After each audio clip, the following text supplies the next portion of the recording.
L'Italie est un pays d'histoire, d'art, d'architecture ou encore de football bien sûr, et on retrouve un petit peu de tout ça dans ces stades de foot, monstres d'architecture et théâtre du ballon rond bien sûr. À Milan, s'il y a bien deux monstres avec l'Inter et l'AC Milan, ils se partagent une antre à deux noms, pour les premiers Giuseppe Meazza, pour les seconds San Siro. Un stade mythique par son architecture, mais aussi ses tifos, dont tant de stars ont foulé les pelouses, les Baresi, Meazza, Ronaldo ou encore Shevchenko, et où le foot s'est écrit entre Champions League, Coupe du Monde et Euro. Un stade aujourd'hui au futur indécis entre démolition et nouvelle construction. Aujourd'hui, je vous propose de revenir sur la grande histoire de la Scala del Calcio. C'est parti.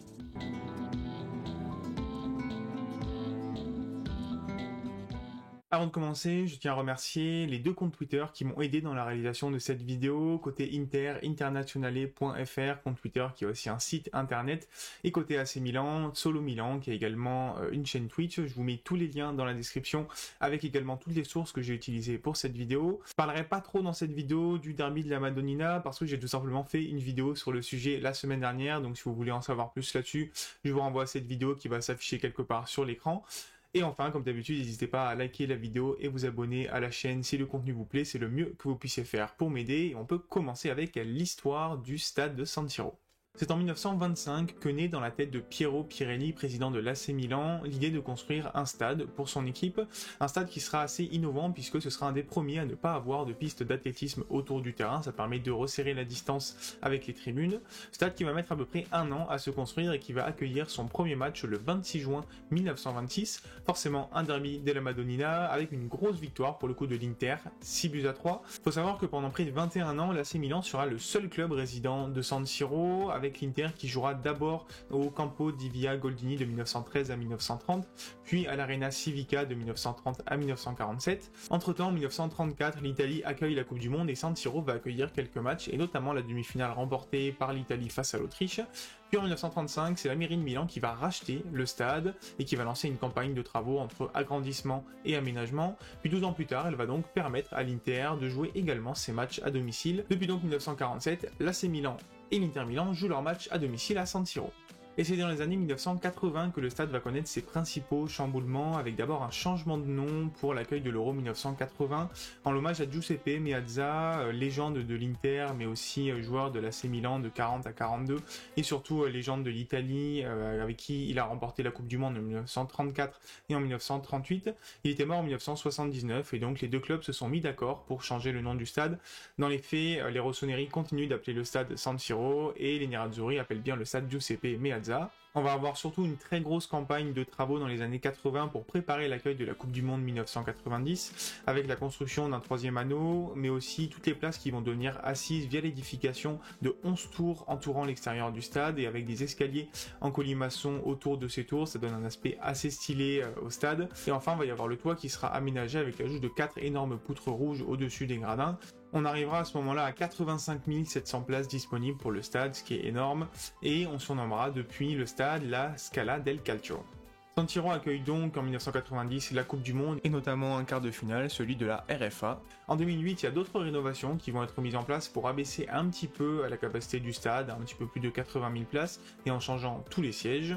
En 2009, pour la première fois, un autre sport va être accueilli à San Siro, ce sera un match de rugby entre l'Italie et la Nouvelle-Zélande. Et enfin, en 2021, c'est la Ligue des Nations qui va être accueillie pour 2 matchs à San Siro, avec la demi-finale de l'Italie, puis la finale où la France s'est imposée face à l'Espagne. Il y a énormément de matchs de légende que je pourrais citer qui se sont déroulés à San Siro, mais j'ai fait confiance notamment aux deux comptes Twitter internazionale.fr et Solo Milan pour m'en donner quelques-uns et je vais compléter. Un dont je peux parler assez facilement, c'est la demi-finale entre l'Italie et l'Autriche en 1934 en Coupe du Monde. Demi-finale assez légendaire, énormément de pluie, terrain quasiment impraticable, un but a priori hors jeu marqué par l'Italie, un penalty a priori oublié pour Sindelar de la Wunderteam, bref, une demi-finale qui avait fait beaucoup parler à l'époque. On peut aller 30 ans plus tard, aussi, le 27 mai 1965, où San Siro va accueillir la finale de la Ligue des Champions entre un de ses clubs résidents, l'Inter et Benfica, et c'est l'Inter qui va s'imposer 1-0 devant près de 90 000 personnes, dont la plupart acquises à sa cause. Ce sera d'ailleurs déjà la deuxième fois qu'un club remporte la Ligue des Champions dans son propre stade, après le Real au tout début de la Ligue des Champions. Il y a bien sûr 3 matchs dont je vous ai déjà parlé lors de ma vidéo sur le derby de la Madonnina, avec d'abord la première rencontre en Ligue des Champions entre l'Inter Milan et l'AC Milan, qui s'est soldé par 2 matchs nuls, avec un 1 partout au match retour, où le but marqué par Shevchenko va compter comme un but à l'extérieur, alors que les 2 matchs sont joués dans le même stade. En 2004, il y a ce match hyper important pour le Calcio, où l'Inter va mener 2-0 avant de se faire progressivement remonter par l'AC Milan et surtout par un Seedorf de Gala qui va marquer le but victorieux d'une superbe frappe. En 2005, il y a aussi ce quart de finale en Ligue des Champions à nouveau, où après une victoire 2-0 à l'aller, l'AC Milan va mener 1-0, avant que Cambiasso ne marque le but de l'égalisation pour l'Inter. But qui sera ensuite refusé pour une faute offensive peu évidente et qui va faire exploser les fans nerazzurri au point que le match sera arrêté à cause de ces jets de projectiles qui vont notamment blesser le gardien milanais à l'épaule. Et on aura bien sûr ce cliché super célèbre entre Materazzi et Rui Costa devant tout ce bordel de fumigène, c'est un cliché que vous connaissez bien. Il y a aussi cette fin de championnat en 2009 où l'Inter a déjà remporté le Calcio mais va accueillir l'Atalanta pour une superbe victoire 4-3 avec de très beaux buts. Et ce sera surtout le dernier match de la carrière de Luis Figo, un très grand joueur de football bien sûr et qui était aussi fan des Nerazzurri et qui depuis a un rôle d'ambassadeur du club. Et enfin, on a bien sûr cette nouvelle double confrontation en Ligue des Champions en demi-finale pour une place en finale entre les clubs milanais, où on a eu une manche aller qui était très sympa, que ce soit sur le terrain ou dans les tribunes, et on imagine que la manche retour sera du même acabit.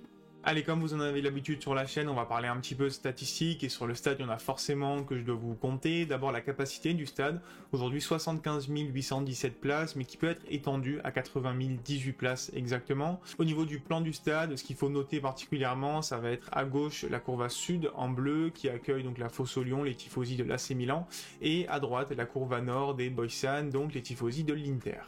Il faut savoir que la courva nord au sud, eh bien, c'est le seul espace qui est laissé pour les supporters du club qui va se déplacer lors d'un derby de la Madonnina. D'autres infos autour du stade, il y a un musée qui est très sympa apparemment. Par contre, on peut observer à l'extérieur pas mal de plaques commémoratives en hommage aux exploits réalisés par les deux clubs, que ce soit les Scudetti ou encore les Ligues des Champions remportées. Justement, tant qu'à parler de Ligue des Champions, San Siro a quand même accueilli 4 fois la finale de la Ligue des Champions. Il y a aussi 4 finales de Coupe de l'UEFA qui sont accueillies, dont les victoires de l'Inter, encore une fois en 1991 et 1994. Enfin, San Siro a aussi vu l'histoire internationale du foot s'écrire avec 9 matchs de Coupe du Monde accueillis, 3 en 1934 et 6 en 1990, et 3 matchs de l'Euro accueillis également pour l'Euro 80. Parmi les anecdotes un peu marquantes sur San Siro, on peut noter que la Juventus, qui est un des clubs ennemis vraiment de l'AC Milan et de l'Inter, a joué à San Siro de 1988 à 1990. En fait, pendant la construction du Stadio delle Alpi, la Juve a dû tourner entre plusieurs stades, et de temps en temps, eh bien, ils ont joué à San Siro. Il y a également la finale retour de la Coupe de l'UEFA en 1995. Il s'est joué à San Siro, puisque la Juve accueillait pas, mais qu'à l'époque, on était en finale aller-retour. Bref, moi j'étais assez étonné de découvrir qu'un club aussi détesté par les clubs de Milan ait pu jouer à San Siro, et bien c'est le cas. San Siro est aussi et bien sûr connu pour la qualité des tifos de ses tifosi. On l'a encore vu cette semaine lors de la demi-finale aller de Ligue des Champions entre l'AC Milan et l'Inter. Les tifos étaient magnifiques, et ça c'est indirectement dû à la rivalité entre les deux clubs de Milan, puisqu'en 1983, suite à de nombreux débordements, notamment des violences lors du derby entre les deux clubs, eh bien il y a un pacte de non-violence qui a été signé entre les tifosi des deux clubs. Et donc depuis, la rivalité elle se matérialise principalement par des tifos où les deux camps essayent toujours de se sublimer, et donc on a le droit à des tifos magnifiques pour les derbies de la Madonnina, mais on a aussi le droit à d'autres tifos magnifiques. Je vous mets voilà un petit florilège des plus beaux tifos qu'on a pu voir à San Siro, que ce soit côté Inter Milan ou côté AC Milan. Et je vais vous parler du futur du stade qui pour le coup lui est très incertain, puisque en 2019 la démolition de San Siro a été validée par les deux clubs et la mairie qui voulait pas s'engager dans des travaux de modernisation du stade qui auraient été beaucoup trop chers, et donc ils préféraient se lancer dans la construction d'un nouveau stade. Il faut savoir que la démolition en théorie elle doit avoir lieu on va dire en 2027, puisque San Siro va accueillir la cérémonie d'ouverture des Jeux Olympiques d'hiver en 2026. Le débat faisait rage depuis avec soit l'envie de créer un nouveau stade à la place de San Siro, soit le fait de déménager San Siro avec un stade ailleurs à Milan, avec un projet qui était depuis 4 ans dans les cartons, le projet de la cathédrale, un nouveau stade à la pointe de la technologie qui devait refléter la culture de la ville et particulièrement le Duomo et la Galleria Vittorio Emanuele, la culture des deux clubs bien sûr, et aussi être plus écologique avec la mise en place d'espaces verts sur 10 hectares, de la récupération d'eau de pluie, la mise en place de panneaux solaires et de stockage d'électricité, l'éclairage LED, etc. Un projet qui avait ses critiques parce que beaucoup de supporters voudraient rester à San Siro et voudraient privilégier plutôt une modernisation du stade, et surtout le nombre de stades prévus à la cathédrale était d'un peu plus de 60 000, soit une perte nette de 15 à 20 000 places, et donc clairement en termes de prix des billets, ça allait faire exploser le prix des places.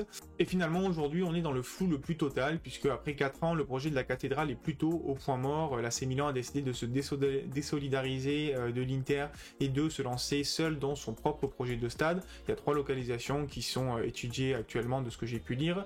L'Inter de son côté s'est aussi lancé donc dans la création de son propre stade, potentiellement à la place de San Siro, mais ça c'est pas encore sûr. Et on a le maire de Milan, Giuseppe Sala, qui lui pour le coup évalue toutes les options. Il n'est pas contre apparemment le fait de conserver San Siro et de faire des travaux de modernisation, mais bon, faut savoir qui c'est qui va les payer ces travaux-là. Bref, à l'heure actuelle, on ne sait pas trop quel va être le futur de San Siro, c'est ce qu'on va suivre dans les prochains mois, les prochaines années. Et c'est sur ces quelques mots que je termine cette nouvelle vidéo. Encore merci à Internazionale et Solo Milan d'avoir répondu à mes questions qui m'ont beaucoup aidé dans la préparation de cette vidéo. On en est au 5e épisode du Tour des Stades, une série qui est très très vieille sur la chaîne. En fait, c'est la première série que j'avais lancée il y a plus de 3 ans. Maintenant, je m'étais jamais replongé dans l'étude des stades de foot. Et donc, j'ai décidé, pour l'occasion de ce derby de la Madonnina en demi-finale de Ligue des Champions, de relancer la série. Et en tout cas, j'espère que ça vous plaira. N'hésitez pas à me le dire en commentaire, liker la vidéo, la partager. N'hésitez pas à me dire si vous voulez voir d'autres vidéos sur d'autres stades. Dites-moi en commentaire quels sont les stades que vous voudriez que j'étudie. Je vous mets les anciennes vidéos que j'avais fait à l'époque. On n'était pas sur la même qualité audio et vidéo, mais c'était il y a 3 ans. Et je vous laisse avec une dernière question. Pour vous, est-ce qu'il faudrait remoderniser San Siro ou alors détruire le stade et en construire un nouveau comme la cathédrale? Répondez-moi aussi en commentaire. Et je vous dis à très bientôt pour parler foot. Ciao ciao.